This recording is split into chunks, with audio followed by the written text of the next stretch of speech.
না, তবে আপনার মাদ্রাসা যে বানিয়েছেন, আপনি বাবা হয়েছেন, আপনি মা হয়েছেন। এ মায়েরা, যে আপনি বাবা হলেন, মা হলেন, আপনার কি কর্তব্য? একটা ছেলে যদি হয়, একটা ছেলে যদি হয়, কি কর্তব্য? আমার আগের বক্তা যথেষ্ট বুঝিয়েছেন, আমি যথেষ্ট অতটা বুঝাবো না, সামান্য একটা ঘটনা বলবো, আর এই 4টা কথা বলে আমি শেষ করে দেবো। বাবা, তবে বাবা হতে গেলে বাবা হলেই হবে না, বাবা হওয়া সহজ। মানুষ বলে না, বলে না, এই জোরে বলুন, বাবা হওয়া সহজ, বহুত বড় কঠিন, বহুত বড় কঠিন আছে। আজকে বুকে হাত দিয়ে সবাই বলবেন, আমি বাবা হতে পেরেছি তো, আমি বাবা হতে পেরেছি তো। এ বাবা, অনেক মানুষের আশা থাকে যে আল্লাহ তুমি একটা ছেলে দিলে না, যাদের ছেলে হয় না তারা বলবে আল্লাহ ছেলে দিলে না। ছেলে দিলেই মানে বিশাল বড় আপনার উপর একটা দায়িত্ব। কি দায়িত্ব? ছেলে যদি হয় 4টা কাজ করতে হবে। কটা কাজ? ছেলে যদি হয় 4টা কাজ করতে হবে। আপনার ওই ছেলের একটা ভালো নাম রাখতে হবে। কিন্তু বাবা, আজকে লালটো, ধোলটো, ভোল্টো, কালটো নাম ঠিক নাই, ঠিক না বেটি? এসব নাম মনে হয় নাই, মনে হয় আপনারা দেখেন নাকি গো? হ্যাঁ, কালটু ফালটু আছে, টিঙ্কু ফিঙ্কু আছে, আছে। লজ্জা করছেন কেন বাবা? নামের কারণে হুজুরকে জিজ্ঞাসা করুন। আপনাদের ইমাম সাহেব যোগ্য ব্যক্তি, বিশাল বড় আলিমের দিন। আমি মনে করি, আমি ওনার কথাতে, ওনার ব্যবহারে, ওনার লিখনিতে বুঝতে পেরেছি ওনার হাতের যা আরবি লেখা, আমি তো বলি মালদা ডিস্ট্রিক্টে নেই। তবে একটা ভুল কথা বললে হুজুরের ফুল পাওয়ার হুজুর আমাকে একদম বলে দিবেন। নামের কারণে অনেকজন জাহান্নামে যাবে, আবার নামের কারণে অনেকজন জান্নাতে যাবে। এ আল্লাহ ওয়ালারা, তাই আমরা নামটাকে ঠিক করে নেব বলেন ইনশাআল্লাহ। এ বাবার 1 নম্বর হলো। 2 নম্বর আপনাদের বলে দিই, ওই ছেলেটাকে আপনি আপনি বিশাল বড় আপনি মাস্টার বানান, বিশাল বড় ইঞ্জিনিয়ার বানান, বিশাল বড় আপনি ডাক্তার বানান, আইপিএস বানান, আপনি বিশাল বড় কিছু বানিয়ে ফেলুন। কিন্তু আপনার ছেলে দিন শিখেছে কিনা এটা আপনাকে দেখতে হবে। আপনাকে দিন শেখানো মানে তাকে হাফেজ বানানো নয়, আলেম বানানো নয়, কমসে কম হালাল হারাম দেশে চলতে হবে, চলতে পারবে, এতটা তার শিক্ষা দেওয়া কাজ। ঠিক না বেটি? আমি মজ্জিদ সাহেবকে জিজ্ঞেস করি, মজ্জিদ সাহেব আছে না চলে গিয়ে? পালিয়ে গেছে? এ বাবা, মজ্জিদ সাহেবকে জিজ্ঞেস করছিলাম, আমি আসলি খবর নেই। বলে আপনার ছাত্র ছাত্রী কমেছে না বেড়েছে? বলছে আমার ছাত্রী বেড়েছে, কিন্তু ছাত্র কমে গেছে। বলে ছাত্রদের কি অবস্থাটা কি? বলছে বলেন না, একটু বড় হলি ব্যাস, মাধ্যমিক হলি বলছে কাজে লেগে যাও। আর বাপ বহুত বড় খুশি, 10,000 টাকা মাস এনে দিলে বাপ মা বিশাল খুশি। বলছে আমার ছেলে দারুণ কাজ পেয়েছে। কত টাকা? 10,000 টাকা আমাকে দেয়, বাকি ওর কাছে রাখে। এই ঠিক নেবে ঠিক? জোরে বলুন, ঠিক নেবে ঠিক? কিন্তু বাবা, ছোট্ট বাচ্চা ছেলে, এখানে দেখলাম নামাজ পড়ে বেরোচ্ছিলাম, একটা ছোট্ট বাচ্চা ছেলে, বাপরে, মানে বিড়ি পান করার জোর। হ্যাঁ, এ বাবা, বিড়ি খাবে না? আপনি গুটকাখোর, আপনি বিড়িখোর। বলুন, আপনাদের ভিতরে গুটকাখোর আছে না নাই?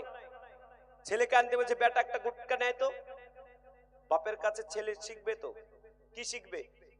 প্রতিদিন নিয়ে আসতে বলছে, ডেইলি গুটকা আনতে বলছে। ছেলে মনে করছে আছে কি, বাপ যেরকম করে খাচ্ছে, কি এটা? বলে গুটকা। একটুখানি মুখে দিয়ে টেস্ট করছে, 1 দিন 2 দিন টেস্ট করলো, ব্যাস ব্যাস ও শিখে নিল। ঠিক নেবে ঠিক? আরে বাবা, আমি কি খারাপ বলছি? হ্যাঁ, তাহলে বাপকে যদি খেতে হয় একটু লুকিয়ে খেতে হবে, কথা ঠিক নেবে ঠিক? কিন্তু লুকিয়ে খাবে কি? বেটার কাছে বিড়ি চেয়ে খাচ্ছি, এর থেকে খারাপ জিনিস আছে বাপ? বেটার কাছে বিড়ি চেয়ে খাচ্ছে, সিগারেট চেয়ে খাচ্ছে। এই বেটা, একটা সিগারেট আছে? বেটাকে বলছি গো, বলুন, মার খাবে না বেটার কাছে? বিরাট মার খাচ্ছে। এ বাবারা, ভাইয়েরা, তাই 1 নম্বর হলো দ্বীন ইসলামকে তার শিক্ষা দিয়ে দেওয়া। বলুন শিখাবো ইনশাল্লাহ, শিখাবেন তো? একটা লোককে বলছে আপনার ছেলেটা আসে না কেন মক্তবে? তো চার বলেন না, স্কুল কলেজ করে আর ছেলে উঠতেই পারছে না, মানে আরবি পড়াতে টাইম নাই, কিন্তু ইংলিশ মিডিয়ামে যখন পড়াবে না, আমার মায়েরা একবারে এক হাতে ব্যাগ আর এক হাতে বাচ্চাটাকে নিয়ে দাঁড়িয়ে আছে, স্কুলের গাড়ি আসবে তুলে দিবে, টাটা বাই বাই। যে হাতি টাটা বাই বাই করছে ওই হাতি মারবে। কথা ঠিক বললাম না ভুল বললাম? ওই মেয়েটা কি বলেন, এই তোমার ছেলেকে কিভাবে যায় না কেন? বলে আর মোসাহেব এতবার পাঠাই যায় না, 500 টাকা দিয়ে ওখানে টাইম সে ইংলিশ মিডিয়ামে পাঠাতে পারে, কিন্তু টাইম টু টাইম সে মক্তবে পাঠাতে পারে না। এরকম বদমাস মেয়ে আছে না নাই? বদমাস বললাম তো রাগ করছেন নাকি? কেন বদমাস বললাম তা আমি শেষ পর্যন্ত বলবো। আমার মতন মৌলবীকে আপনারা ভাবছেন যে বদমাস বললে জীবনে নিয়ে আসিস না, নিয়ে আসেন না তো কি হবে? আজকে আমি পুরোটাই বলবো বাপ। মৌলানা বা আপনার কোরআন পড়ে কি হয়েছে আর কোরআন না পড়ে কি হয়েছে, আজকে বলুন এই গঙ্গা প্রসাদের মাটিতে যে বাচ্চা কোরআন শিখেছে, যে বাচ্চা কোরআনের ইলম পেয়েছে, যে বাচ্চা কোরআনের ইলম শিখেছে, বলুন কটা বাচ্চা নিজের মাকে গালি দেয়? কোরআন পড়নে वाला গালি দেয়? আমাকে একটা দেখান তো, দেখে দেন। আর আপনাকে দেখে দেব মাধ্যমিক পাস করিয়েছে একটা মেয়েটা ইংলিশ মিডিয়ামে ক্লাস 5 পর্যন্ত বাচ্চার পিছনে সময় দিতে দিতে মা একদম সকালবেলায় ভোরবেলায় উঠে বাচ্চাকে পঠন 5 পর্যন্ত ছেলের পিছন ছাড়েনি। ওই ছেলে মাধ্যমিক পাস করে পড়াশোনা ছেড়ে দিয়েছে, মাকে গাল খেতে হয়েছে। কথা ঠিক বললাম না ভুল বললাম বাবা? কেন মার খাবেন না? মার খাওয়ার কাজটাই তো করছেন। এ বাবা, যেখানে লাইট জ্বলবে অন্ধকার থাকবে, অটোমেটিক অন্ধকার দূর হবে। ঠিক যেই অন্তরে কোরআন থাকবে অটোমেটিক সেই অন্ধকার যদি বলুন দূর হয়ে যাবে।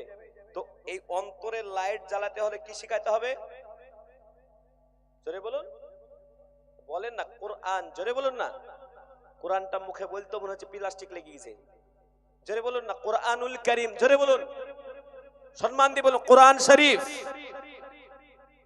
কোরআন শরীফ বাবা।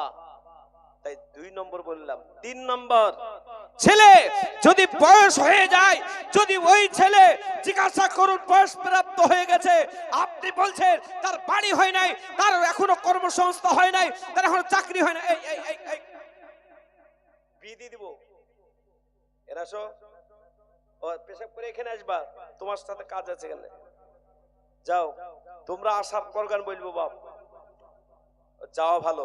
ফের যদি পেশাব করে দেয় সমস্যায় পড়বো না? এবারে 3 জায়গায় পেশাব করেছে। গত বছর 1 জায়গায় করেছিল দিনাজপুরে, এবার 3 জায়গায়, নদিয়াতে আর মেদিনীপুরে। হাত তুলে দিয়েছে। আর বুড়ো বুড়ো মানুষ তো ইমানদার মানুষ বাপ, মৌলবীর কথা বিরাট মানে বাপ, আরো রাখতে পারেনি, দিয়েছে পেশাব করে। পাশে লোক ছেলে বলছে এই পেশাব করছে না, পানি ফেলছেন, যে মৌলবীকে বলো, যা মৌলবীর দোষ। বাপরে, আমি এই জন্য পেশাব চাপালে বাপ যায়েন গো, নাহলে সমস্যায় পড়ে যেতে হবে বাপ। তো বলুন 3 নম্বর, আপনার ছেলে চাকরি করুক বা না করুক, বলুন ওই ছেলেটার বিবাহ একটা সুন্দর একটা পরিবারে একটা ভালো পরহেজগার মেয়ে দেখে, সুন্দর পাত্রী দেখে, বাবা মার এটা কর্তব্য, সেই বাবা মার কর্তব্য হলো সেই ছেলেটার বিবাহ দিয়ে দেওয়া। আর 3 নম্বর কর্তব্য হলো যে আপনার ওই ছেলেটাকে নামাজি বানিয়ে দেওয়া। বলুন এই 4টা কাজ করতে পেরেছেন? পেরেছেন বাবা? আপনি হাজী সাহেব, আমি মৌলানা, আমি বক্তা, আমার ছেলেকে যদি আমি নামাজি না বানাতে পারি, আমার ছেলেকে যদি আমি কোরআন পড়া না শিখাতে পারি, কিয়ামতের ময়দানে ওই ছেলেটাকে যখন জাহান্নামের থেকে নিয়ে যাবে, আল্লাহর সামনে বলে দেবে, আল্লাহ দুনিয়াতে যাদের মাধ্যমে গিয়েছিলাম, আল্লাহ একদিনের জন্য নামাজের কথা বলে নাই, কোরআন পড়ার কথা বলে নাই, আয় আল্লাহ আমাকে ভালো পথ দেখায় নাই, কাজ করে এনে দিয়েছি, আমার বাবা খুশি মা খুশি, কিন্তু নামাজ পড়ে নাই, বাবা মা নারাজ কোনোদিন হয় নাই। সেই জন্য আল্লাহ পাক রব্বুল আলামিন ফেরেশতাকে বলবে তার বাবা মাকে ডাক, দেখা যাচ্ছে এক বক্তা, দেখা যাচ্ছে একটা ইমাম, দেখা যাচ্ছে একটা হাজী সাহেব, দেখা যাচ্ছে একটা চার চিল্লা লাগানেওয়ালা, দেখা যাচ্ছে একটা লোক। ও মুসলমান, বেটা বেটিকে সঠিক লাইনে না দিয়ে যদি যেতে পারে কবরে, ওই কবরের জায়গাটা আপনার আমার জন্য জাহান্নামের ঘর হয়ে যাবে। এই জন্য বাবা মার কর্তব্য, ছেলে হলে 4টা কাজ করাবো, বলুন ইনশাআল্লাহ।